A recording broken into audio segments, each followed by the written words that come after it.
Good evening to everyone joining us.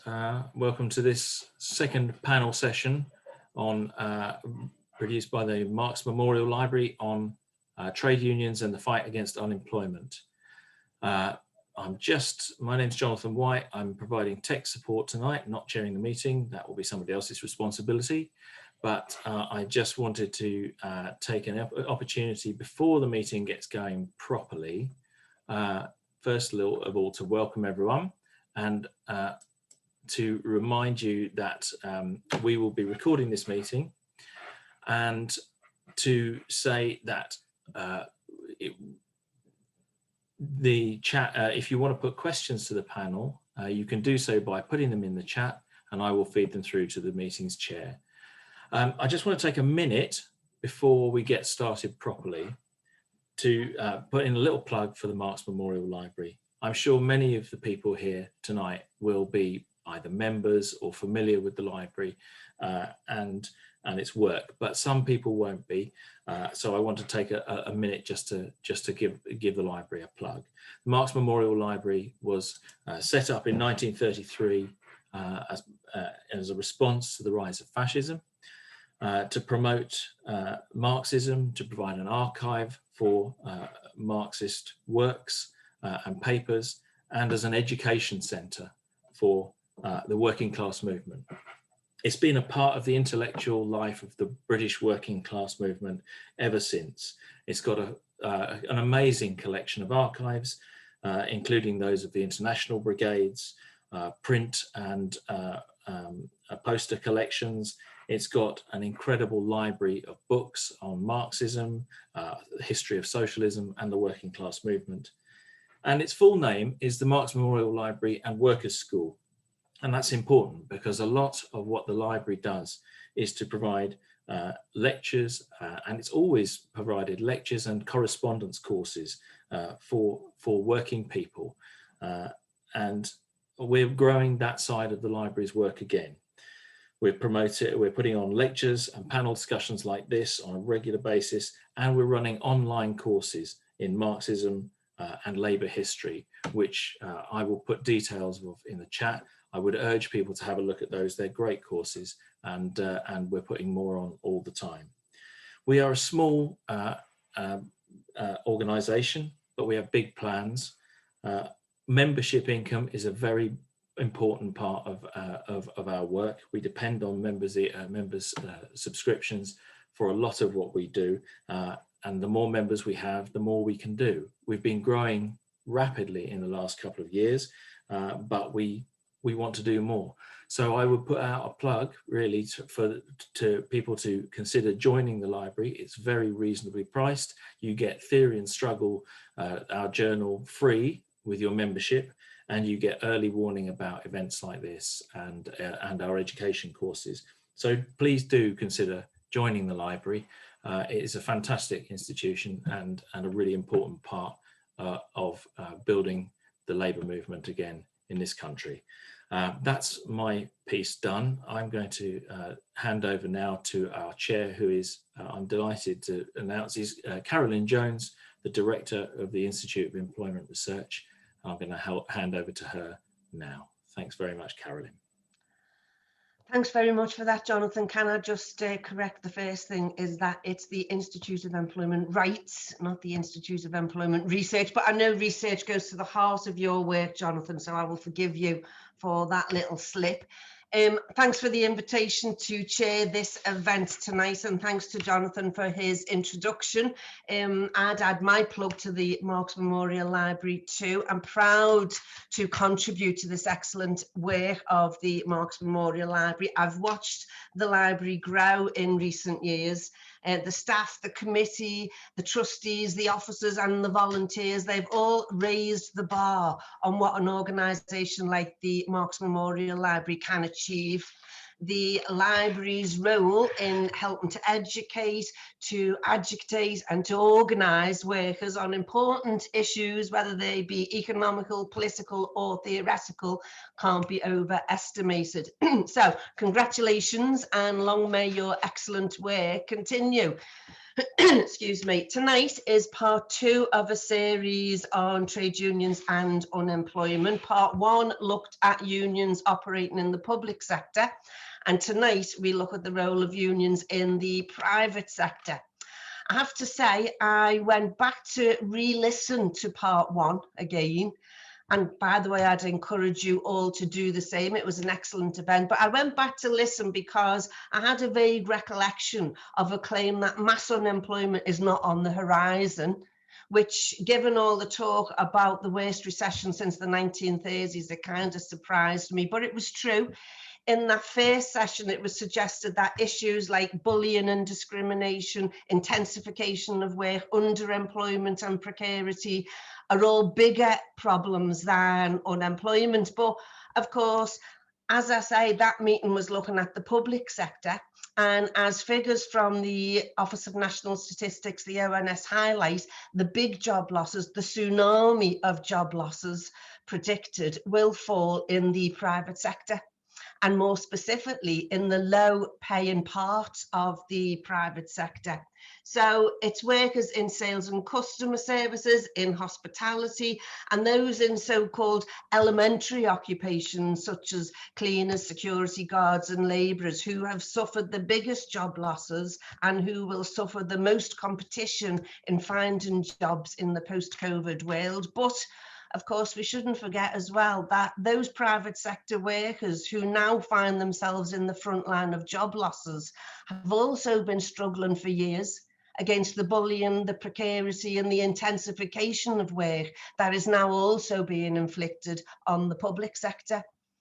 The point is, there's been a war waged against workers for the past 40 years.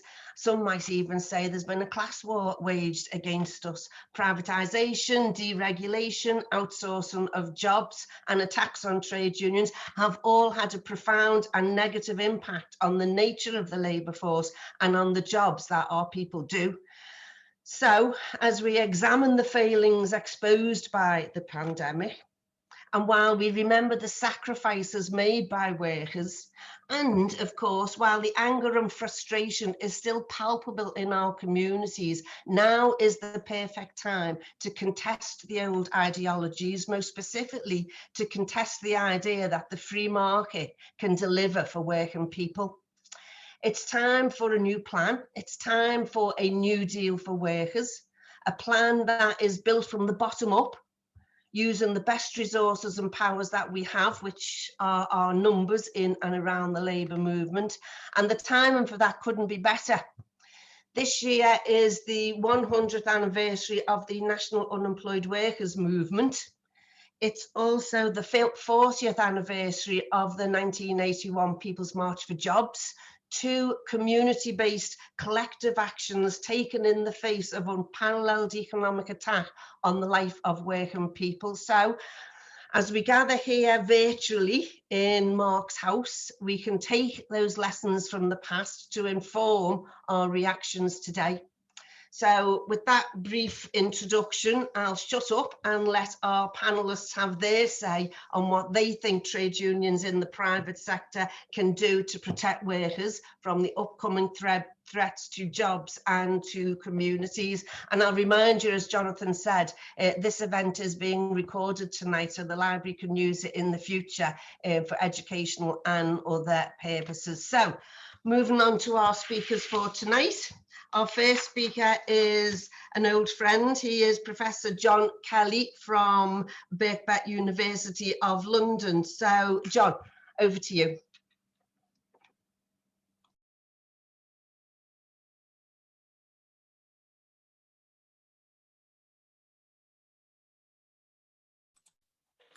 Okay, thanks for, can you hear me? Yeah, good.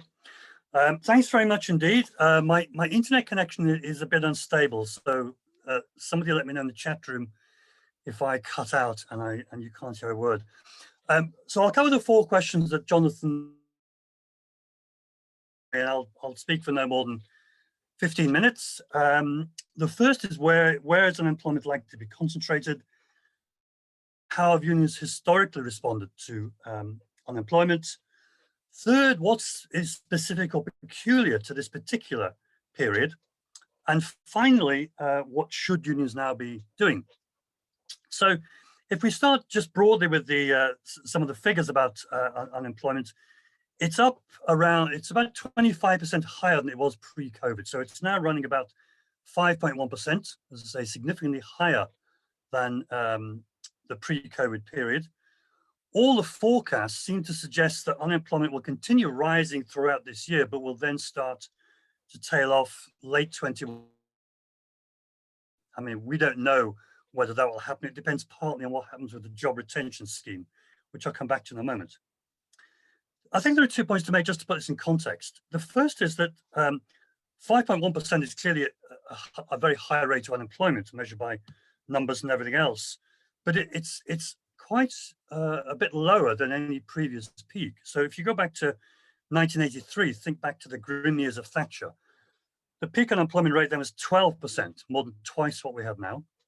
1993, 11%. The financial crash, 2011, 8.5%. As bad as previous peaks. And the second point to make is that unemployment in the UK actually is significantly lower than most other advanced capitalist countries. So the EU average at the moment, most recent figures, are around 7.5%, OECD around 7%. If you take particular countries, France is 9%, Spain 16%, etc. There are very few countries actually which have a lower rate of unemployment than the UK right now. To whitewash the figures, it's just to put it into context, just to get some sense of how we compare with other labour movements around the world. As to where it's concentrated, again, CAD touched on this point a few moments ago, and this, of course, is problematic for a number of reasons. Retail, hospitality, leisure, personal services, manufacturing. I mean, those are the big 5 sectors where we've seen the biggest rises in unemployment over the last. They're all sectors which are heavy employers of young people, ethnic minorities, women, lots of part-time jobs. They're also sectors where the union movement is extraordinarily weak. So retail, union density is 12%. Hospitality, even worse, 2%. So these are not areas in which unions have a lot of leverage over many segments of that workforce. And in terms of region, again, any of you heard Boris Johnson the other night talking about the rejuvenation of our great cities? He mentioned London, Manchester, and Birmingham. Well, cities will rejuvenate and recover, but the big job loss, job creation problems are in smaller sized cities. Some of those cities and towns up in the West Midlands, you know, the old deindustrialized towns, which have never really recovered from the big job clear out of the 1980s. On the other hand, employment is actually up in the public sector. So you look at schools, health, social care, etc. Employment is on the rise there. So that's the broad picture, and I'll come back to some of these points in a moment, particularly about job creation, picking up something Steve mentioned just before this meeting. Historically, I would say unions have responded in 4 ways to a dramatic surge of unemployment. One, of course, is to fight redundancies within particular workplaces. And that's been a method that's often been successful. It often has protected jobs through strikes, occupations, and the like. However, fighting redundancies is a tricky issue because oftentimes what we compulsory redundancies and ending up, in effect, arguing about the price at which jobs will be sold. And as any negotiator knows, if you end up standing between the members on the one side and an attractive pile of money on the other, you're in a bad place. So the record of fighting redundancies, you know, workplace by workplace is very mixed. Second, as Cad mentioned, the unemployed workers movement. We've created movements to campaign and protest. There was another in the 80s, and these have all organized around mobilization, marches, protests. March for Jobs, very good example. And on the other hand, what they've also done is campaigned around benefits and welfare advice and provided support networks through the unemployed workers centers of the 1980s. The third method tried again, I think not with a huge amount of success, has been to campaign for work time reductions. And the argument is if you can drive down the working week from 40 to 37 to 35 hours, same output, force the employer to hire more workers. The engineering union had two very successful campaigns, 79 to 81, 89 to 91. They drove down the average working week from 40 to 39 to 37 hours. However, they protect their wages. But if you look at the number of jobs created, very, very few, because actually what the employers did was try to close the higher costs through higher productivity. So as a mechanism of job creation, that wasn't a great success. That's not to rule it out. I mean, some continental unions have been more successful with this method, but you've got to both cut the working week, but also, you know, in a sense, you know, find ways of forcing the employer new workers on good jobs, by the way, not casuals and temps and the like. And the final mechanism unions have used historically is to pressure government to try and change public policy. And this really has two strands to it. One is job creation around a range of projects. It could be either new projects, I'll come back to that in a moment, or it could be, you know, the green jobs deal, for example, has been talked about here and in the States, or it could be expanding employment in existing sectors. And the second arm of unions' actions around public policy has been to fight for better job protection laws. Probably some of you will know, many of you will know that that if you want to get rid of workers, either dismissal or redundancy, in Britain compared to continental Europe, it is easier, quicker and cheaper to get rid of workers here than almost anywhere else. I mean, you've got to go over to the wild west of the Baltic states to find places where it's actually improving our job protection laws, making it easier to Freudian slip, harder to fire, easier for us to keep our jobs once we've got them. That's also very important. The third point, what is specific or peculiar to the current period? I mean, there are probably lots of things, and doubtless colleagues will mention many of them, but I'll just draw attention to three. One is the job retention scheme. You know, if any of us were asked a couple of years ago, in a crisis of this scale, would the state borrow shed loads of money and invite up to 10 million employees to go onto a furlough scheme where the state paid 80% of their earnings, we'd have all laughed and said, no, that's ridiculous. That's an absurd idea. They wouldn't possibly, a Tory government do it. We'd be amazed if a Labour government did it, never mind the Tories. But here we are with the job retention scheme, and currently around 4.5, maybe 5 million furloughed on that scheme, which runs for another couple of months. Now, the big issue is what happens when the job retention scheme comes to an end. And clearly, if it just stopped, you know, one day you're on it, the next day it ends, then employers covering up to 1.5 million jobs who are content to keep those people on whilst the scheme is removed. Once that safety net is gone, the employers will just make mass redundancies. So you could see a massive surge in unemployment if the scheme is stopped drastically. So the sensible thing, obviously, and I'm sure the unions have been pushing this with Sunak, is to gradually particular sectors and particular regions, rather than say it's either on or it's off. And so the employers have a chance to try and avoid redundancies if they can, obviously under union pressure. But remember the point I made earlier, that the areas that will be most badly affected by this, hospitality, retail, leisure.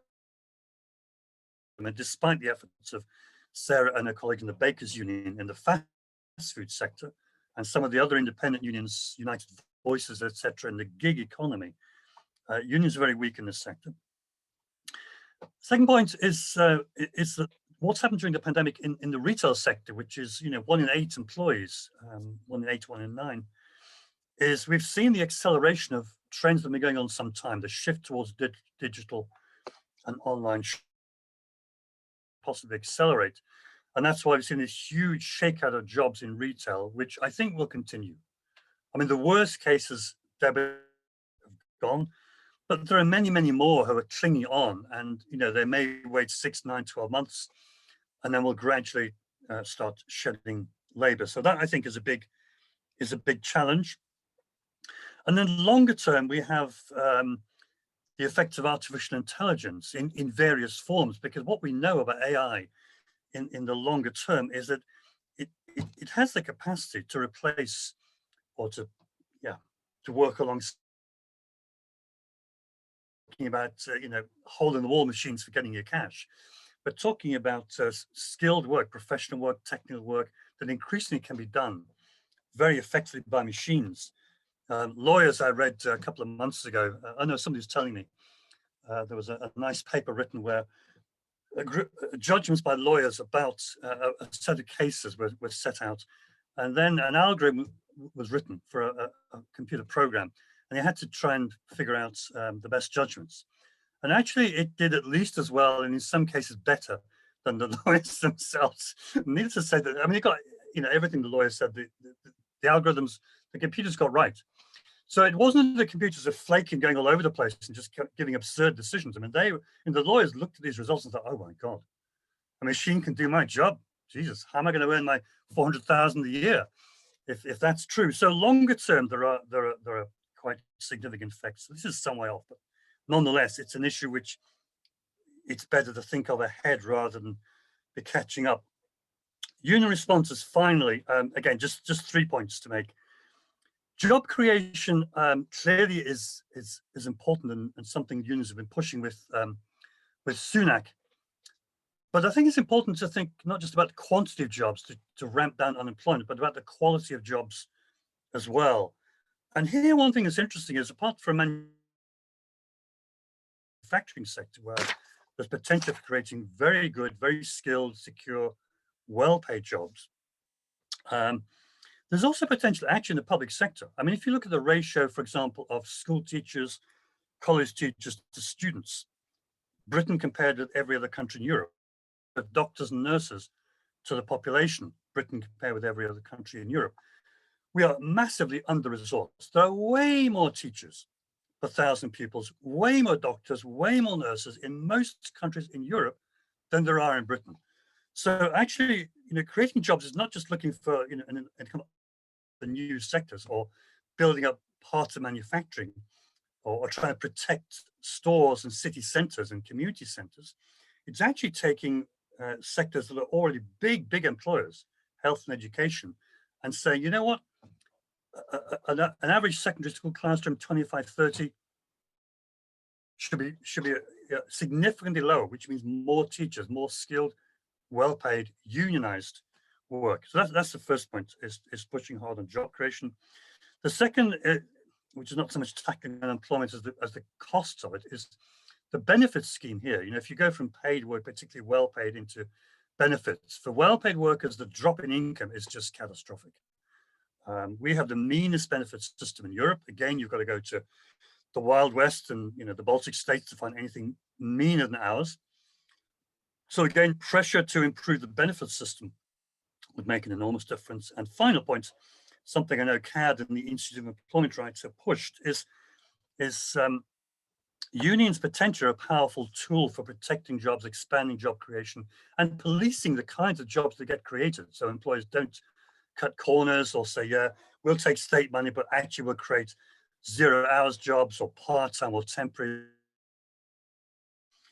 The Institute, I know, has talked for many years about the creation of sector bargaining. It said, in effect, if we can't build union membership in hospitality, in leisure, in retail, because we've got pockets of union members there, can we build on those pockets of activists and committed people and build sector-wide bargaining so that we negotiate with employers, even though our membership base is low? Actually, that negotiation in itself would help to build membership. So that, I think, is important. And linked to that question of union power is also coalition building, because now that we're getting more devolution of responsibilities and budget regions, I'm thinking of Manchester, Liverpool, Birmingham, etc., there is more potential now for union coalition building with city councils, depending on who controls them, local community groups, campaigning groups, etc., to look at job creation maybe around public housing, for instance, in some of our big cities. And again, that's another avenue through which I think we could see more union action over the years ahead. So on that final, so Cad, thank you very much. Thanks very much for that, John, and very on time as well. So perfect, very disciplined. You were quite right, there are some problems with your connection, but your talk was so clear that I'm sure we were able to fill in the gaps of your freezing on screen. But yeah, that was very good. Thank you very much. And you clearly do a better job of promoting the Institute of Employment Rights and our emphasis on sectoral collective bargaining than I do. So you filled in my gaps as well. So thanks very much for that, John. Can I say welcome to Sarah, who has just joined us. So don't worry, Sarah, you're not in the hot seat yet. You've got time to take your breath. Our next speaker is going to be Steve Turner. Steve is the Assistant General Secretary of Unite. We've shared many a platform together. What was I going to say? So I was just looking recently, Steve, at a past event that we were on, where I'm sure many of those issues that John just mentioned about what trade unions can do in this, whether that's working time or sector support and what we ask in return, or just transition, are issues that will form part of your discussion tonight. But I should say that if anyone has played a role in the private sector supporting trade unions during this pandemic, it's been Steve. He was there at the negotiations for furlough, and whether it, you know, which protected a whole load of jobs, whatever the weaknesses were. We're not putting the weaknesses down to Steve, we're just putting the benefits that it brought to the trade unions and the labour movement. An excellent job from that through to protecting the jobs at Rolls-Royce, because it's not all in the retail and hospitality sector. You've also got to save those jobs in the manufacturing sector, jobs that are definitely needed, as we have seen during this pandemic, and Steve's been at the forefront of that. So before I give your speech for you, Steve, over to you. Hi, thanks very much for that, Cad, and what a pleasure it is to follow John, of course, because he just lays it all out there in such a way that I can, as always, just say, well, I just agree with John. That was fine. That was a great analysis, a good and just laid out a whole host of challenges in front of us. But as always, with every challenge comes an opportunity if your glass is half full. And my glass is always half full of these things. We have to give people confidence and hope in their ability to change their lives and their world around them. And that's what we do as a movement. So a fantastic event. Thanks to everybody working behind the scenes, Jonathan, everybody in Mark's Memorial, for laying this on. I think Zoom's given us an opportunity to have these sorts of discussions in a way that we wouldn't have done actually if it hadn't have been for the pandemic. So I think this is a wonderful opportunity to talk about really serious issues. And I think we are at that point right now. We're at a bit of a crossroads, not just because of COVID and the need to recover and rebuild from COVID, but we've had the withdrawal from the single market and the customs union with our closest partners in Europe, so the Brexit arrangements, and of course we've got the climate emergency, which has not gone away and is very much at the centre of our thinking about how we build back better in a real way, outside of the soundbite politics of Tory Westminster.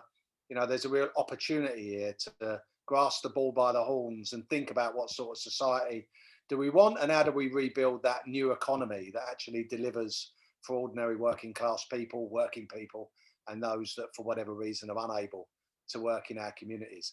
And a great day to do it, not for the rising numbers of unemployed, of course, but the timing of this. You know, what does it mean to raise again that debate around the right to work and full employment on a day that we have seen that 5-year high in the unemployment figures, now 1.75 million people unemployed. That disguises, as John quite rightly identified, the millions of people still sitting on furlough, whether they're employees or indeed under the self-employed scheme. 11 million workers have benefited from furlough since it was first introduced just about a year ago now, in March of last year.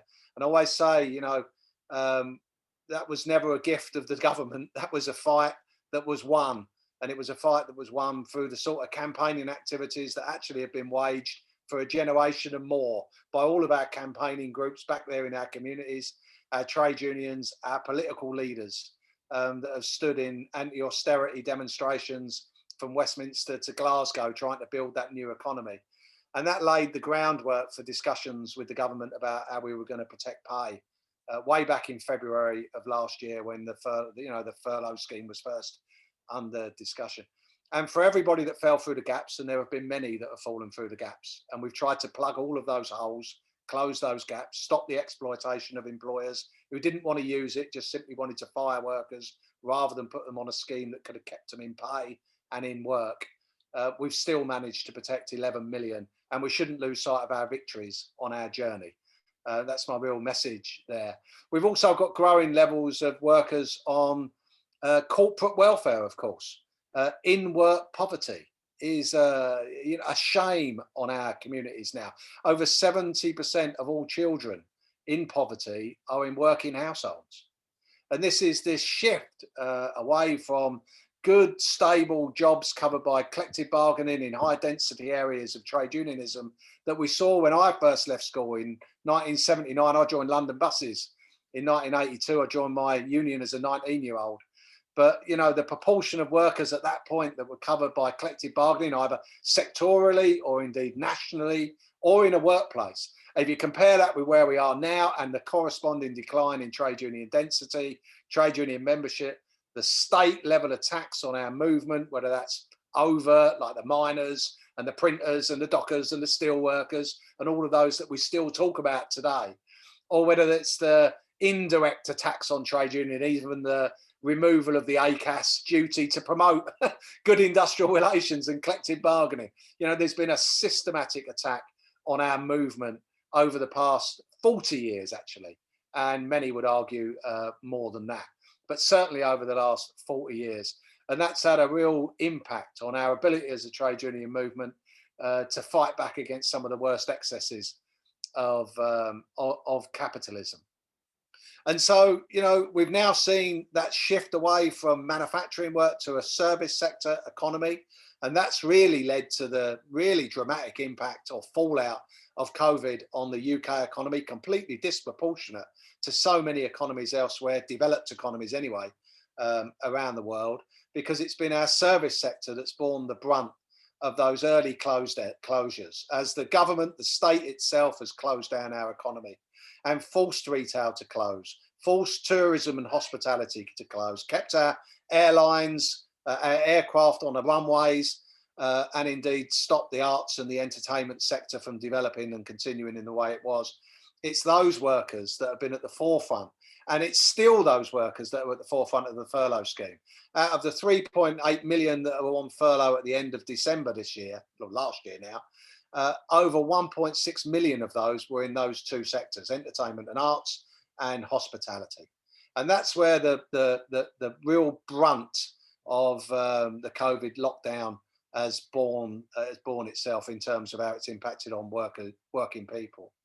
And for so many in those sectors, they are young, they're disproportionately impacted by it. They haven't got 2 years service. Very often the employer didn't furlough them, they just simply sacked them. And that's why you're seeing this growth, of course, now in the unemployment figures.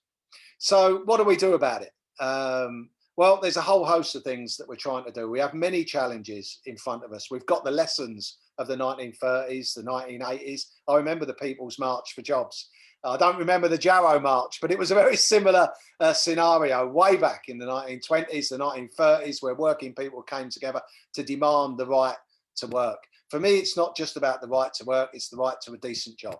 We've got plenty of jobs out there that are on 0 hours, short hour working, minimum wage, if you're lucky getting a living wage, completely exploitative, and you're living at the behold of an employer that can simply seize you as another dispensable resource.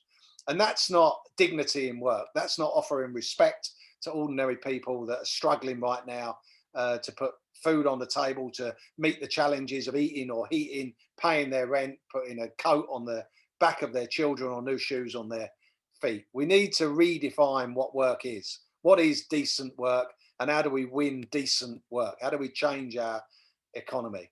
And there are opportunities in crisis to do that. The capitalist class will never lose the opportunity, of course. And as soon as the Tories feel that they can switch this back onto working people and get working people once again, just as they did after the financial crash in 2008, to pay the price of this, they will attempt to do that. And that's why we're fighting very hard to extend furlough for at least the next 6 months. Our European partners have extended their respective pay schemes into 2022 already for those sectors that simply won't be in a position to return to any sort of normal working in the foreseeable future. So long-term confidence is being given to those sectors to enable stability in the economy and to end the fear and anxiety in those communities and prevent household debt growing as well, which is a scourge and could lead to a very deep recession if we're not really careful as we start to come through this. If people aren't confident enough to spend, if people haven't got money to spend back in their communities, back in those cafes when they reopen, those bars, those restaurants, those entertainment venues, to buy that new car, to do the things that we'd like, to go on holiday, to do the things that we'd like to do, then of course we're going to have a real problem with a deepening recession, which will have its own health impacts beyond COVID, of course. And then we've got the challenges. John raised, AI, artificial intelligence. We've got automation. We've been here before. We've got digitalization. We've got opportunities. These are threats, but they are opportunities as well if we plan to maximize the benefit for working people from automation and shorter working time and shared work and all of those opportunities that are out there to make sure that we re-engage in that debate about redistribution of wealth. And at one point it was a theoretical debate. Now it's not so much a theoretical debate. Now the technology is with us. It is really a question now of how do you distribute the productivity gains that can be made from automating a plant or putting artificial intelligence into a system and removing work from it. Who gains from that? Does society simply allow those giant corporations with billions to invest in artificial intelligence to reap the profits from that and shift that just as quickly as they can to the nearest tax haven? Or do we share the dividend from automation and artificial intelligence and actually get to a point where perhaps we can share work? We can get to that 25-hour, 30-hour week. We can upskill, we can retrain, we can empower people, and God forbid we'll actually get to a point where people can actually live their lives as human beings rather than as human robots in terms of the work ethic that we're striving to address. And there's a real launch pad for doing this. Just today, actually, on the day that the unemployment figures went high, I launched our Magnificent Seven campaign in advance of the budget. And these are 7 shovel-ready projects in manufacturing that could trigger the employment of hundreds of thousands of new jobs, as well as protecting existing jobs, creating apprenticeship opportunities for the next generation, giving them the skills to solve today's problems, but also meet the challenges that we haven't even heard of yet. We haven't even thought of those sorts of issues that this generation are going to find solutions to in 5, 10 and 20 years time. So whether that's building the homes that we need to end the housing crisis, whether that's retrofitting our homes to make them energy efficient, whether it's making sure that we manufacture the products here in the UK that we need to do that work, whether that's the heat pumps or the domestic turbines or the battery storage energy capability, the insulation, the solar panels, the double glazing,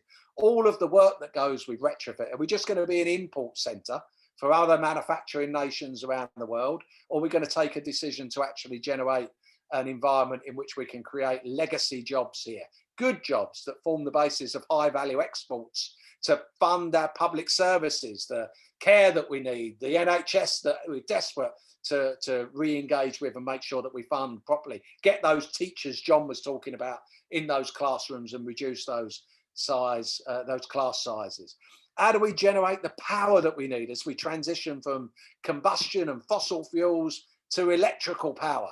How do we do that with renewable energy? How do we utilize and capture hydrogen? How do we deal with carbon? How do we take carbon from the air and transition that to hydrogen and put that back for our natural gas pipelines into our homes? We're already doing that up to 20% right now, but we can't capture and generate enough hydrogen to transition that.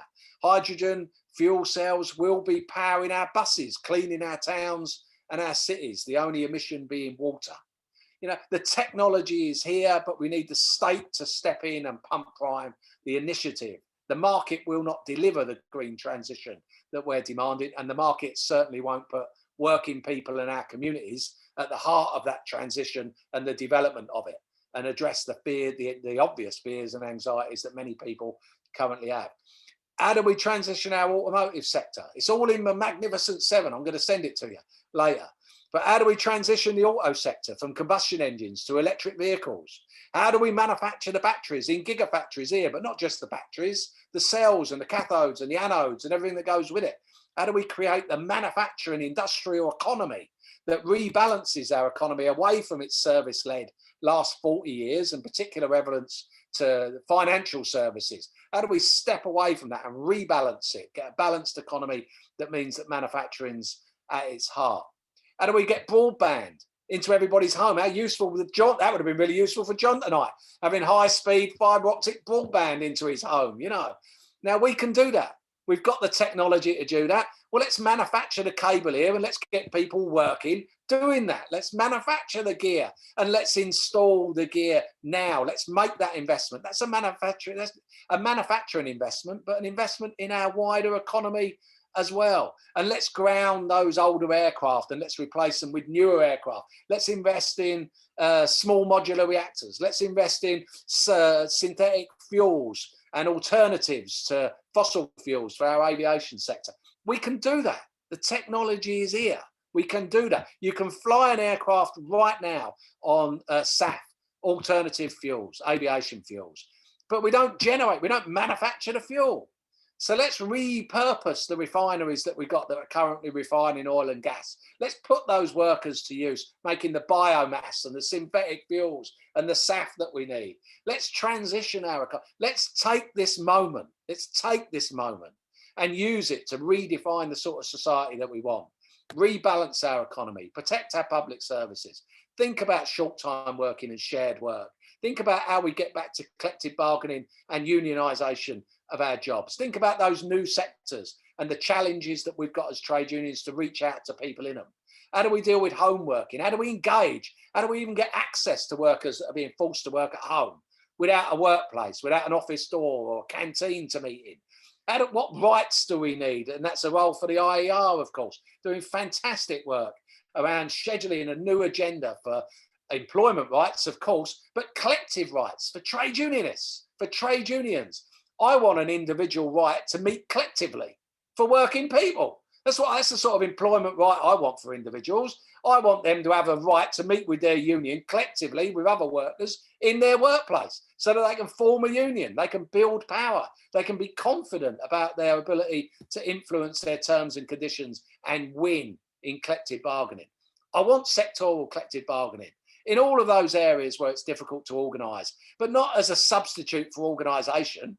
I don't just want a forum there where we can go and be the knights in shining armour on behalf of 1 million people that are not in our union. What's the point in doing it? Who are we to say what's good for them? Where's the accountability of us to the workers that we're there purportedly to represent if we're not organising in there, if they're not telling us whether it's good enough or bad enough or whether it's acceptable or not? What's the reporting back strategy? Where's the accountability in all of that? We need structures that work. Structures that work for gig workers, platform workers, people that don't meet in the way in which we used to meet in big workplaces or offices. We need to think about, not putting, square pegs in round holes, making sure that our structures are organic and grow from the needs of the people that we're trying to organise. And that means rewriting our rule books and thinking outside the box. There's a huge number of challenges out there for us, but are we prepared for them? Are we up for them? Are we going to do something about it? Spot on, we are going to do that. Absolutely, we're going to do that. And that's why meetings like this are so great, because it gives us an opportunity to lay a few things out there, have a good discussion with good comrades, share our experiences and our ideas, and come back saying, this is the way in which, this is our vision. This is the way in which we're going to develop a new opportunity to change our world. And that's within our power. That's within our power. Collectively, we can do that, just as we've always strived to do that. It's our responsibility to have that vision. That's our role as trade unionists. That's our role as socialists and as Marxists. So it's about time we got on with it, and I'll leave it there, Kat. Thanks very much for that, Steve. Yeah, nice round of applause. Great to hear from you. Good analysis as ever of where we are. Great ideas on how we can truly build our way back to a better world. I really look forward to reading your latest plan. Magnificent Seven, great name. I'm sure it's got great content as well. Sounds like the perfect plan.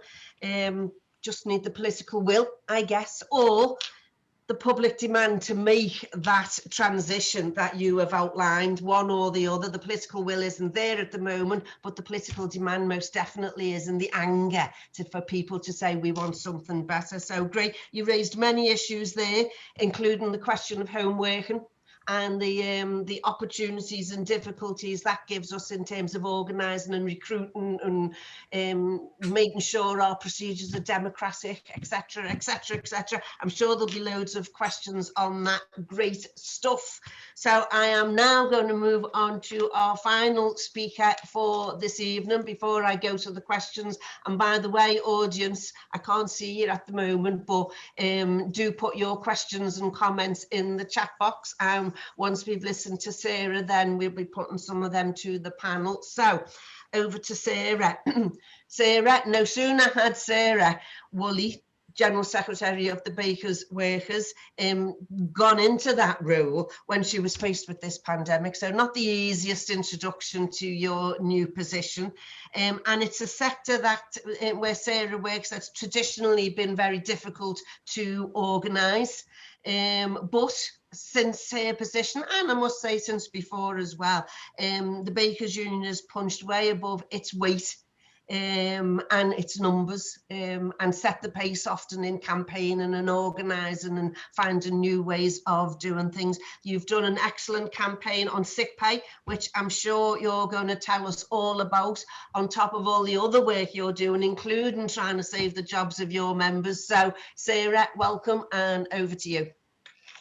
Thanks, Cad. It's certainly been an interesting 12 months. Lots of gin and lots of hair dye has been needed.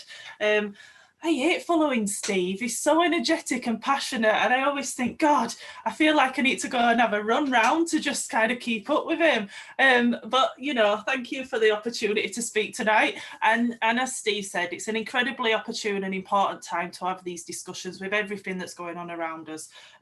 Apologies for being a little late. The problem with having all these digital meetings is you don't have the excuse of being at the other end of the country. If there's two meetings at the same time, you can just flip in and out of them. So I did have another engagement, but I cut that short to be here. I watched some of last time's panel earlier today whilst I was thinking about what to speak about. And I agreed with what Joe Grady was saying around underemployment and precarious work being an issue, as well as mass unemployment. Mass unemployment is the here and now, and we know that that's been driven predominantly through the pandemic with the diabolical way, there's no other word for it, that the government's handled the whole situation. Companies are restructuring and disappearing off the high street and beyond, as they haven't been able to withstand the extensive prolonged lockdown and restrictions. And we've seen that especially in our industry. We know there'll be thousands of pubs and restaurants that don't reopen. And the knock-on of that is the reduction in volumes and production, and therefore the reduction of staff needed to produce food for an industry that is shrinking. And we've seen that in places like Greggs, suppliers to Pizza Hut and Wetherspoons, those that supply Pret and Costa, those that make sandwiches that are sold at service stations, the list goes on and on. But an extension of that going forward will be a rise in precarious contracts and underemployment. People will be applying for any job rather than utilising the skills and the qualifications they have, because the alternative of universal credit isn't an alternative in reality. And Steve's right, we've got a massive opportunity to not just create jobs in new industries, but increase jobs in the ones that we've got. And I think John mentioned that as well. We know that employers are likely now to look at 0 hours contracts and low contracted hours once again as the option of choice in case we go through this again. and they will use the pandemic as a reason to exploit workers because they just need to be able to have the flexibility that they didn't once have. We've already had the employers approaching us using those phrases. And this obviously then makes organising these workers difficult, but it's not impossible. Glass half full, as Steve mentioned. We've made inroads with precarious workers and those on 0 hours contracts in McDonald's and Wetherspoons, and more recently with a group of interpreters up in Scotland.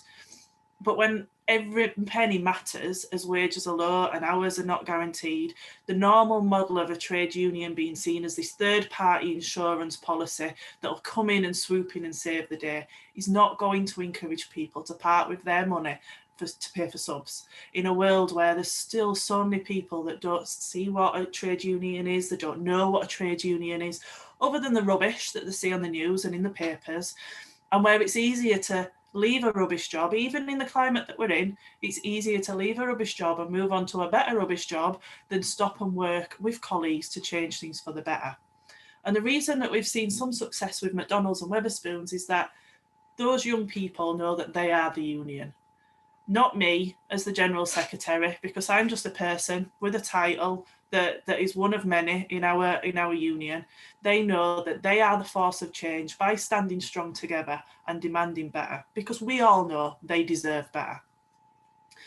The frustrating thing for me at the moment is we have a resource to help and support those that are facing redundancy or are currently unemployed via the union or are worried about what's going to happen going forward with their sector and new green initiatives, or just because of the pandemic, via the Union Learning Fund. And that does a phenomenal job in workplaces and our communities, supporting people through redundancy, identifying skills people don't realise they have, sourcing courses and providers for individuals to develop themselves further. For example, we had a member that once worked at Greggs. He was made redundant the back end of last year, but he's retrained to be a teacher, a teaching assistant, and to move on to be a teacher through one of our projects. They've also supported, certainly in our industry, tens of thousands of people achieve basic English and maths qualifications that they didn't achieve for whatever reason at school and haven't been reached and by the many different government setups and structures that are out there. I lost my train of thought then, sorry. And many of them who English isn't their first language. Yet the government have made a political decision to remove this at a time when it's never been needed more. Unemployment is at an all-time high, and they've removed or deemed to remove a fund that can touch hundreds and thousands of people that they can't reach. And to be fair, and I'll be blunt with this, the movement as a collective hasn't put up enough of a fight to keep that, and it's incredibly frustrating and a massive, massive shame. Going forward, to keep with the glass half full, we know we've got an opportunity as a movement. People know there isn't a political party currently fighting at their corner. We've made no bones about the fact as an organisation that we're talking to our members around our affiliation with the Labour Party. The Tories have been diabolical, as I mentioned earlier, and Labour just simply isn't holding them to account. And they're now starting to see what trade unions do. So trade unions forced the furlough scheme through, and I don't need to go over it again, as it's been mentioned a few times. We know it's not perfect, and too many people have fallen through the cracks, even with the want of trying to fill them up. But it has allowed millions of people to have an income throughout this time that wouldn't have otherwise. And I only need to say the words Tim Martin, and no more on that, because there is absolutely no way he would have paid his workers had there not been that support there. And there would have been thousands of his employees struggling, within the first month, never mind 12 months later. Trade union reps are the people that have fought on sites to keep people safe through the pandemic, for those that have worked all the way through. And certainly in our industry, they've also fought for the recognition payments for people being the key workers they are, and will continue to do so going forwards. Our members and our class can't be the people that pay for this crisis. And we've already had employers who have done extremely well out of the pandemic, have paid out dividends to their shareholders in the millions and billions, turn around and say to us, we can't give a pay rise this year or next year because, you know, you do realise how much it's cost us to make the workplace safe. You do realise that we've had an increase in sick payouts.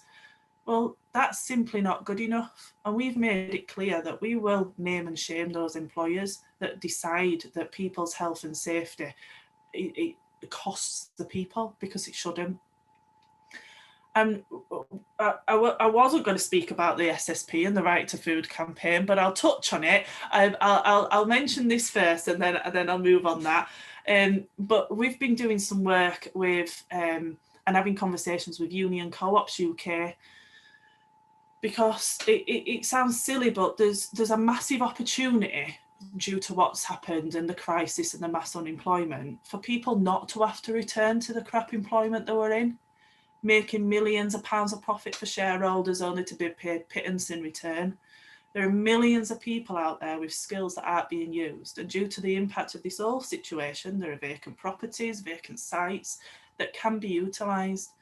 And why not by a group of people that can come together to open a cafe that's a cooperative rather than a franchise of Costa? We even banded the idea of having franchise owners that were a cooperative, and having, you know, can you imagine McDonald's if a group of people wanted to open a franchise of theirs as a cooperative rather than just pay them? And we've been having some really interesting conversations around it. And there's an opportunity for those co-ops to be unionised too, because by the very nature they sit alongside we do.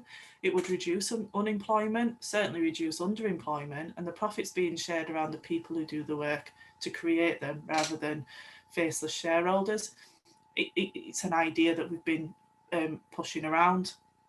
But we've also done, so to touch on statutory sick pay and right to food, we've done some work over the since September with Don't Leave Organise around statutory sick pay, because we know it's just not fit for purpose.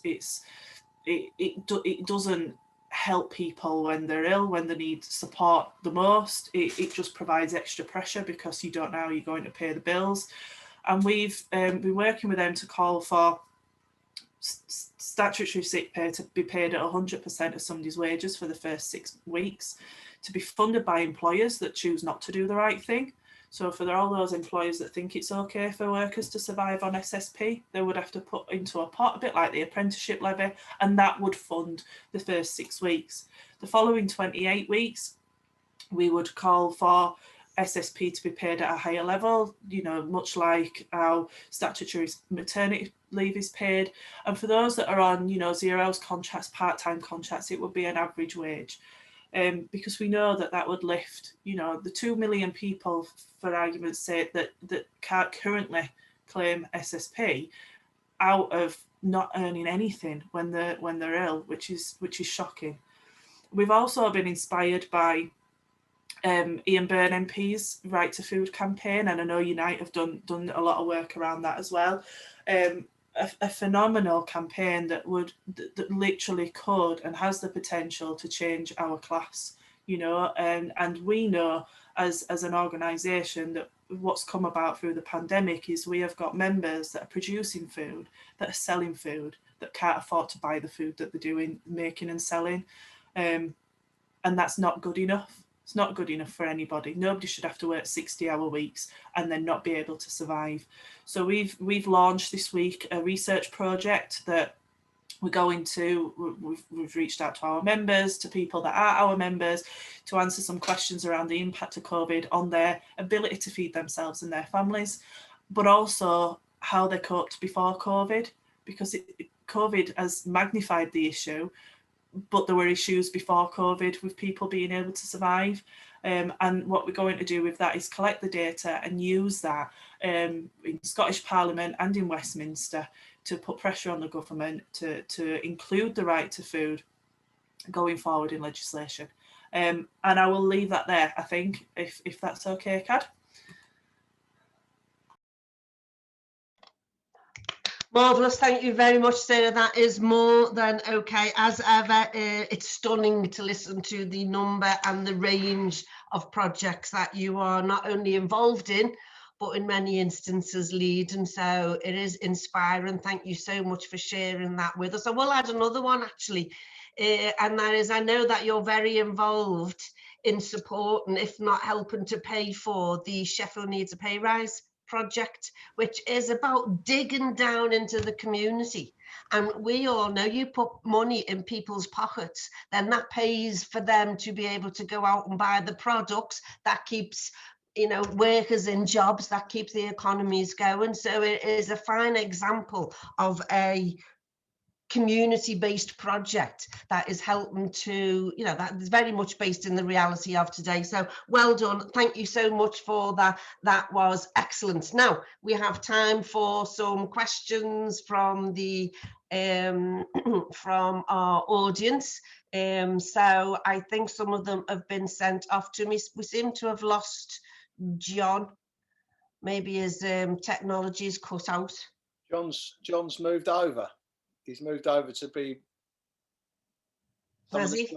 He's in the audience at the moment. All right, okay, get out of there, John. You need to speak and then it'll put you back on. There he is. Right, okay, so there is a question here from Kate, who, excuse me, who asks, are precarious workers such as couriers counted as employed for the ONS figures? There is a question. I'll ask you another technical question. I'll put a couple of them and give you a chance to consider which ones, if any, you want to respond to. There is one from Richard Chilvers, and it's a question on the furlough scheme, and that is, what is the proportion of those on furlough who are only in receipt of 80%? And why was it during negotiating phase that 100% was not made unconditional and not voluntary? There's loads of questions we could ask on the furlough scheme, and I know that Steve's got loads of answers on them. Let me give you a third one before I go back to the panel. Is the current scale of state support in the economy an opportunity to show that the private sector cannot deliver a decent standard of living for people, and to make the case for major public intervention in the economy? So there's three. So who wants to go first? Shall I take the one on furlough, Cad? Yeah, why not, Steve? Yeah. Is that fair enough? But nobody, great question, by the way, but it implies that it was a negotiation. The reality is, I wish I was talking to John McDonnell as Chancellor of the Exchequer, but we weren't. We were talking to Rishi Sunak. You know, he's a multi-millionaire. His partner is one of the richest women in Britain, and he's the richest cabinet member of a cabinet of multi-millionaires. So, you know, he doesn't have much empathy with ordinary working class people. The reality is it was a struggle to get them to realise in the first instance that they had to actually introduce a system of pay protection. But as I said earlier, the pressure that's been put by campaigning groups and trade unions and political organisations over many years got them to a place actually where they recognised two things. You know, a recession was looming if they didn't protect the pay of working people as we move towards lockdown. And therefore they needed to do something to stop growing household debt. And the consequences of that socially, when, I don't know about hoarding toilet rolls being a problem, you'd have had mass looting on our streets, riots on our streets. And they got to one point where the army were moved up to Clapham Junction because there were very real fears about mass unemployment if schemes weren't put in place to protect working people. And that's really where the scheme came from. We've been discussing with them for some time about short-time working protections for industries, like they do in much of mainland Europe, actually, where demand collapses, you go for a secular, you know, economy, demand peaks and then drops again. And how do you protect workers during those periods of a decline in demand? Do you just shed all those skills, lose all that knowledge, or do you protect them with protection schemes? And in Germany and in France, in Spain, in Scandinavia and elsewhere, they've got short-time worker protection schemes. And that's really a discussion that was going on prior to COVID with the government in relation to Brexit and the fallout from Brexit. So it was quite an easy transition. In the end, we got to a position where the government introduced 80%. Ironically, the CBI, a body that was there representing industry, was arguing for a third. They wanted their employers, their members, their affiliates to pay a third of the cost. We argued that if the employer was forced to pay anything, actually, that they'd just simply resort to redundancy and they would simply sack working people. And that's where the government made the decision. We had the option to secure where we could secure the additional 20% by a voluntary payment by the employer. And in many workplaces, we managed to negotiate that.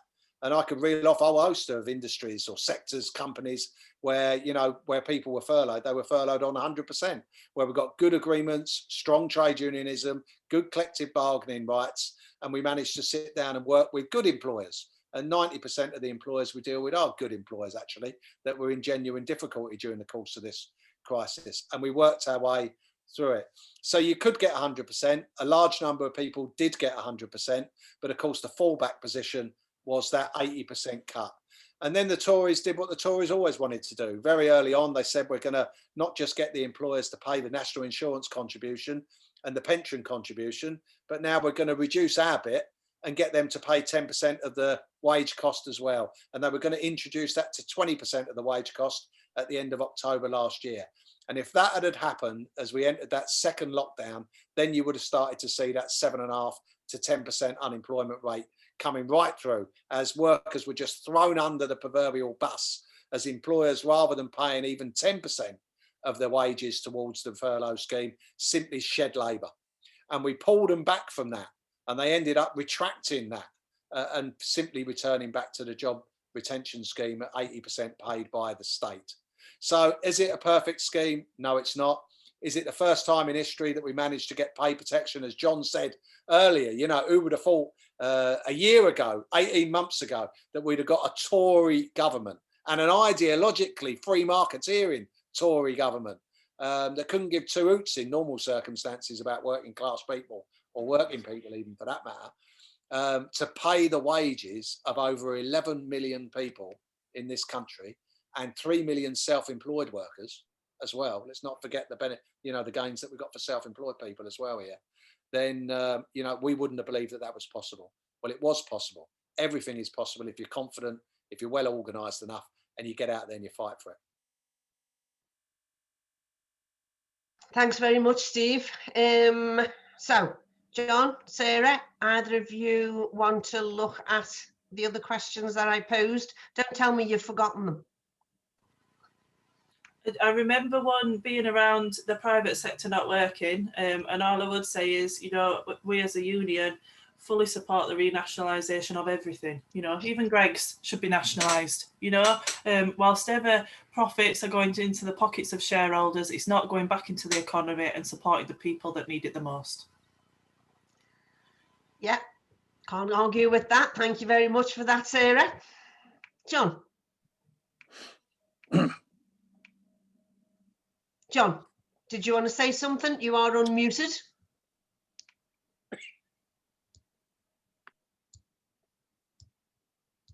I think maybe John thinks that he's still muted. That's the message. Oh, hi. No, sorry. I'm back. Ah, hello there, John. Have you got a comment? Because they don't distinguish employees and workers, which are two very different legal statuses. They're all lumped together in the category of employee. And then the other big group are the self-employed. So the short answer is they do appear in the figures, but they're kind of hidden with the employee group. I think Steve and Sarah are absolutely right. I think the degree of state support, the level of borrowing, and the range of policies associated with it, all of which were being pushed by Labour some years ago. And if you think back to the previous election, all of Labour's plans, we were told, oh, the state can't possibly do all this. It's ridiculous. Some of it's reckless. It's crazy. Except it turns out actually it isn't. It turns out it's eminently sensible and perfectly feasible. I mean, there are costs and consequences downstream, but all this can be done, and actually vindicates, as Steve said, the argument that the state, when it sets its mind to do something, is an enormously powerful.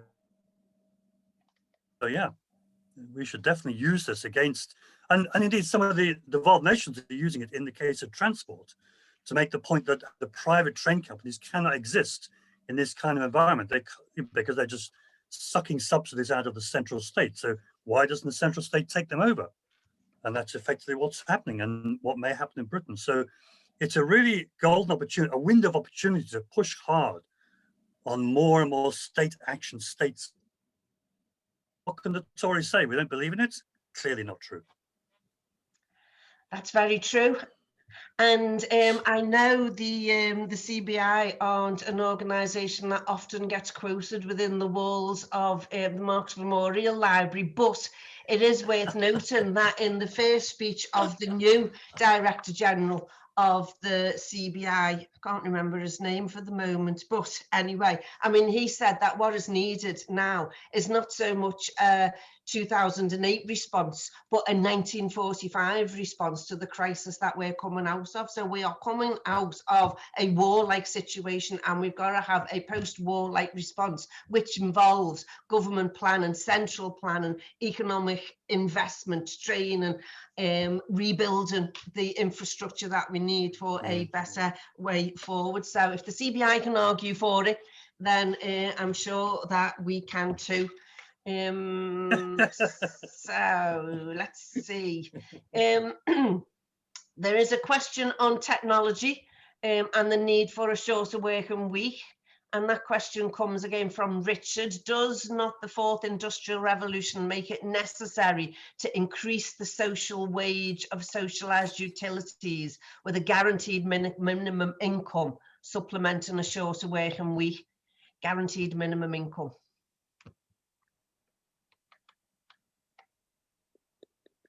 And while you're thinking on that one, I'll just put another one by you.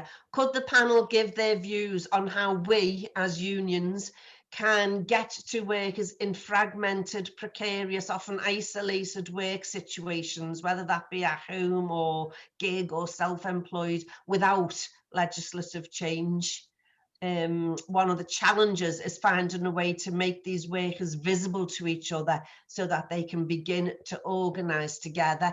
And the question is, how do we do that? What suggestions have we got for that? So, Can I just say, yeah, John. Yeah, I mean, what's interesting about the gig economy workers is if you look at the currently very small unions, IWGB, United Voices, etc. I mean, they've probably got around 10,000 members total, but they've mainly organized exactly these kinds of groups: Deliveroo, courier people working for Hermes, Uber drivers most recently. I mean, these unions, I mean, I know there are some bigger unions that have issues with them, but of connecting up workers who otherwise you would think, because of their work pattern, are really super hard to organize. But what they discovered is from time to time, delivery drivers or Pizza Hut people or Eats drivers, whatever, congregate at certain places. There are places where they meet. So physically, there are some things you can do. Ditto Uber drivers, I mean, it turns out informally, socially, they have networks, they hang out at various places to meet up or to eat or whatever. And then the media on top of all that, you know, so given particularly amongst the younger courier people, the cyclists, the drivers, WhatsApp groups, other social media formats, they've been able to create these groups and organize very effectively. And of course, mainstream unions have done the same. You know, during the course of strike and meeting up very quickly, you don't send out a branch newsletter. You get on a WhatsApp group or Instagram or whatever. So I think that there are ways of doing this. I mean, there are challenges, of course. But again, as somebody said, if you go back to 100 years or more, you know, one time with dockers turning up every day at the ports, trying to catch jobs and then going home at the end of, you know, if they didn't get the jobs, people said, oh, you can't possibly organize it. How can you organize these people? They don't have regular, steady jobs in workplaces with skills and a trade and security and networks. You can't organize these kinds of people at all. In figuring ways of organizing people on the face of it seemed immensely difficult. Even car workers in the 30s would tell, oh yeah, these are Scottish, Welsh migrants. They don't care about unions. They're just moving south for the money, etc. Well, move on into the 40s, that picture changed completely. So I think challenges and difficulties, all it means, I think, is that go back to something Steve said, is the methods we've traditionally used to get to these people aren't going to work. Sorry, Sarah made this point. The methods we traditionally use won't work with these people. The messages won't necessarily work. We may have to put out new messages for them and highlight new kinds of issues. But I think even though there are very few unions doing this work and the numbers of people recruited aren't large, the fact that there are some doing it, and often very successfully with very high profiles. I mean, Uber goes to the court, or Deliveroo wins a claim, or there's a strike in McDonald's. I mean, that is in the newspapers. We get very good publicity for this because there's a degree of sympathy for these very low paid workers. So yeah, this can be done. I mean, the problem partly is one of resources and scale. Yeah.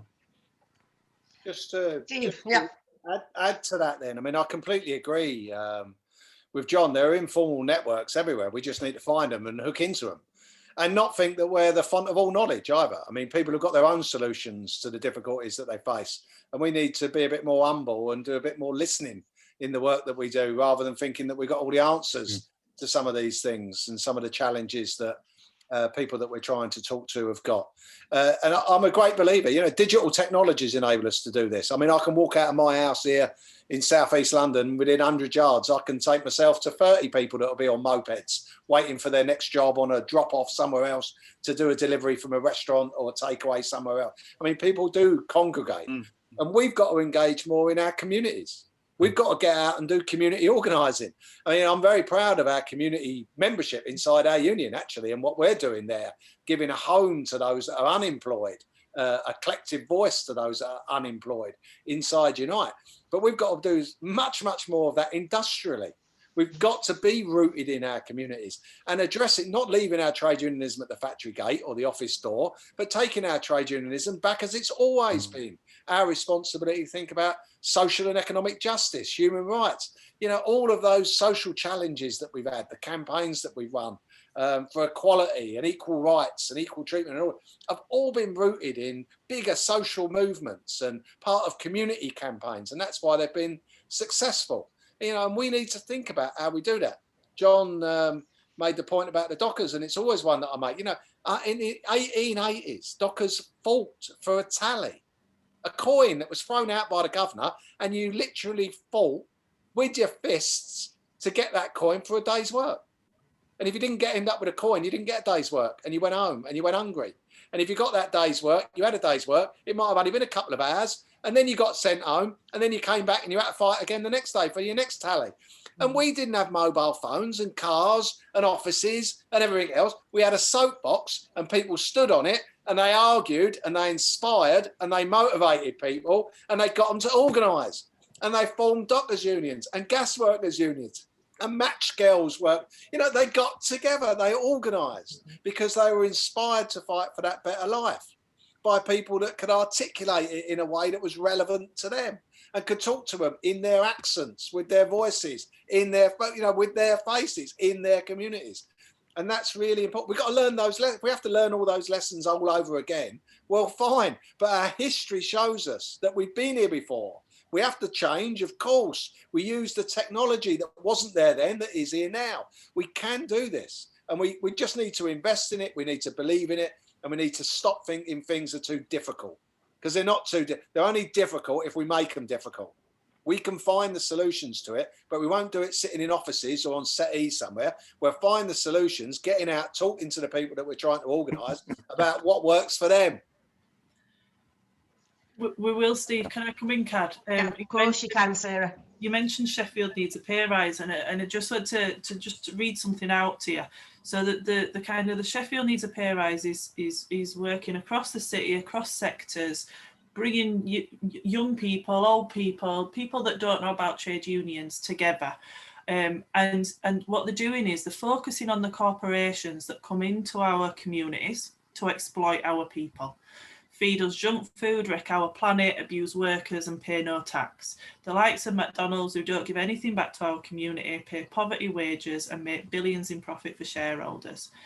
And what they do is that it's worker-led community organising. It's as simple as that. Talking to each other, developing common ground with issues that are being faced, and even through the pandemic. So even though we can't at the minute meet face to face, hold big meetings in physical form, because there's been some fantastic examples of digital meetings being held, they still managed to mobilise nearly 100 community members in a socially distanced way to support a group of Papa John's workers who'd had £10,000 worth of wages stolen from them, you know, and these people came together, they understood the issues, they stood together, they stood outside Papa John's, they shamed that new franchise owner, and he gave them their money back, you know, and that's, you're right, that's what we need to be doing. We need to be looking at community issues, because in the current climate, our issues don't stop at the workplace door. They don't start at the workplace door for many people. If you think back to statutory sick pay and the right to food and people not being able to survive, we need to be encompassing everything and have a wholesome approach to issues and supporting people through them. Thanks. Excellent. Thank you very much for that, as ever. You mentioned previously, Sarah, that you'd listened to Jo Grady, and I was very struck by some of the things that she said last week, and it feeds into that discussion, because she said we need to negotiate on social issues as well. And a question arose about shorter working time, and it was kind of reduced and simplified down to the shorter working week, but of course that's not what it's about. You have to have, and what she said was, you have to have a structured conversation about working time, because that's what's important to people, whether you're an Uber driver or someone on 0-hour contracts, or, you know, if you're a granny who's having to look after kids because the daughter or the son's going out and doing 3 jobs to try and earn enough money to, it's all about working time and what you get paid for that working time and how. So it's kind of what, and the other point that she made was about the extraction of surplus labour, and what companies will do, regardless of the economic situation, to extract that surplus value from the workforce. That's why they pinch your pensions. That's why the intensify work. That's why the outsource jobs, because it's about extracting surplus labour, surplus value from the current labour force in whichever economic climate that we're in. The end result, of course, is, as we know, capitalism doesn't deliver. That's the message. Capitalism doesn't and will not deliver. But now, there are comments in the chat box, which I'm sure you've all seen. I can't see any more questions that have come up, unless Jonathan wants to say something different. There are loads of very supportive comments. Kevin Nelson, for instance, says recent TUC analysis shows that 7.5 million workers have no protection from unfair dismissal and no statutory redundancy rights. As Steve pointed out in his contribution, is the time now right for a campaign for rights from day one? Which is another issue, of course, that's at the heart, the very centre of the Institute's work, sexual collective bargaining, and a simplified structure, so that you're not an employee or a worker or self-employed or limby or all the other complications. If you work for a living, you are a worker and you're entitled to the full suite of employment rights from day one of your employment. That would take some of the precarity out of the current economic situation. So and there are many more fantastic, great comments, great contributions. So shall I just take the last couple of minutes to John, you want to say something? Just one point that occurs to me when we're talking about work time. It's an interesting issue, because on the one hand you've got people on temporary contracts or part-time or 0 hours who say again and again in surveys, I haven't got enough hours to make a living. And on the other hand, you've got people who are working way too much, either in a single job or because having to bundle together a set of jobs to make a living. And in regard to work time, one thing that struck me about public and as well as semi-public discussions during the pandemic, with quite a lot of people working from home. I know that's not the case in, say, hospitality or or bits of retail, but there's a lot of people who are working at home, and the whole issue of work-life balance has become quite a big talking point as people try and juggle how much time they spend working, how much with kids, you know, the whole issue of the return to work, and are people going to go back to offices full-time or 2-3 days a week? And underpinning all this is a notion of work-life balance that actually, for all the stresses of being at home, you know, not doing the 1.5 hour commute in and out of London is actually, or other big cities, actually has some advantages.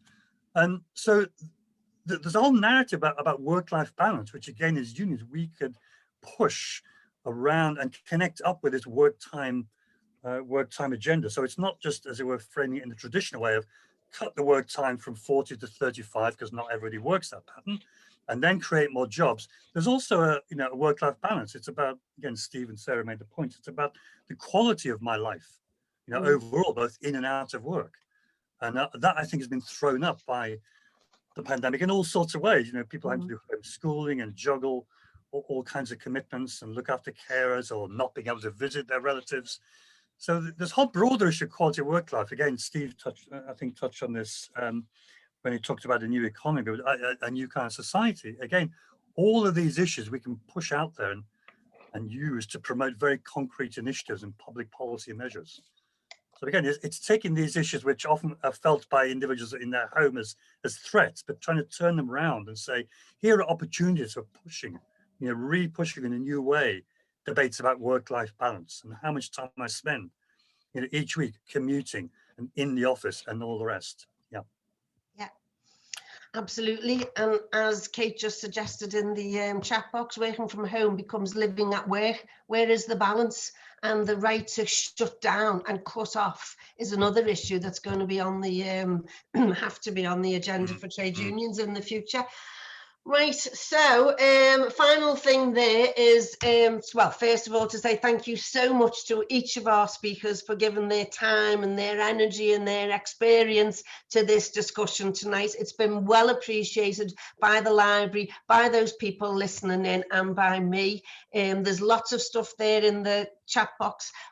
Join the library, support the library, sign up for the education classes. There's some wonderful education classes that cover lots of the issues that we've discussed tonight. So no better time than now to engage and learn and build the confidence that we need to fight back for the future. So thank you all for listening. Thanks to Marks Memorial. Thank you to our speakers, and hope to see you again soon. Great. Thanks so much. Thanks, Cad. Thanks, Cad. Thanks for chairing. Excellent chairing. And nice seeing you again, Steve. And nice meeting you, Sarah. And you, John. Bye, and you, Sarah. See you soon. See you yeah, soon. must go and get some better broadband. Now the bar's open. Oh, we wish. Okay, take care, guys. My bar's open, mate. See ya. Ta-ra. I'll see you later. Bye.